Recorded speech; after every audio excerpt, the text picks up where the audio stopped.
بسم اللہ الرحمن الرحیم۔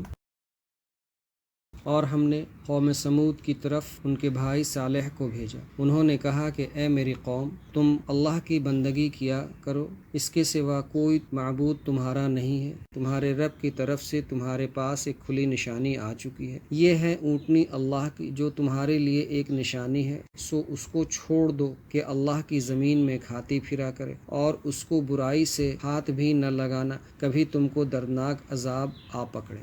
اور تم یاد کرو کہ تم کو اللہ نے عاد کے بعد آباد کیا، اور تم کو زمین پر رہنے کے لیے ٹھکانہ دیا کہ نرم زمین پر محل بناتے ہو اور پہاڑوں کو تراش کر ان میں گھر بناتے ہو، سو تم اللہ کی نعمتوں کو یاد کیا کرو اور زمین میں فساد مت پھیلایا کرو۔ ان کی قوم میں مغرور سرداروں نے اپنی قوم کے غریب لوگوں سے پوچھا جو ایمان لے آئے تھے کہ کیا تم جانتے ہو کہ صالح اپنے رب کی طرف سے رسول بن کر آئے ہیں؟ انہوں نے کہا، بے شک ہم تو اس پر پورا یقین رکھتے ہیں جو ان کو دے کر بھیجا گیا ہے۔ وہ مغرور لوگ بولے کہ تم جس چیز پر یقین لائے ہوئے ہو ہم تو اس سے انکار کرنے والوں میں سے ہیں۔ غرض انہوں نے اونٹنی کو مار ڈالا اور اپنے رب کے حکم سے سرکشی کی اور کہا کہ اے صالح، جس کی تم دھمکی دیا کرتے تھے اس کو منگاؤ اگر آپ اللہ کے رسول ہیں۔ پس آ پکڑا ان کو زلزلے نے، سو وہ اپنے گھروں میں ہی اوندھے پڑے رہ گئے۔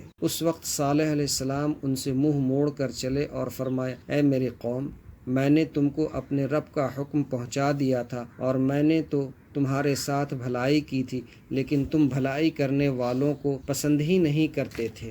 اور ہم نے لوط علیہ السلام کو بھیجا جب انہوں نے اپنی قوم سے کہا کہ کیا تم ایسا فحش کام کرتے ہو جس کو دنیا جہان والوں میں سے تم سے پہلے کسی نے بھی نہیں کیا تھا، یعنی تم عورتوں کو چھوڑ کر مردوں کے ساتھ شہوت رانی کرتے ہو، بلکہ تم تو حد انسانیت سے ہی آگے بڑھ گئے ہو۔ اور ان کی قوم سے کوئی جواب نہ بن پڑا بجز اس کے کہ وہ آپس میں کہنے لگے کہ ان کو تم اپنی بستی ہی سے نکال دو، یہ لوگ اپنے آپ کو بڑا پاک اور صاف ستھرا سمجھتے ہیں۔ سو ہم نے لوط علیہ السلام کو اور ان کے اہل و عیال کو بجز ان کی بیوی کے بچا لیا کہ وہ عذاب میں رہنے والوں میں رہ گئی۔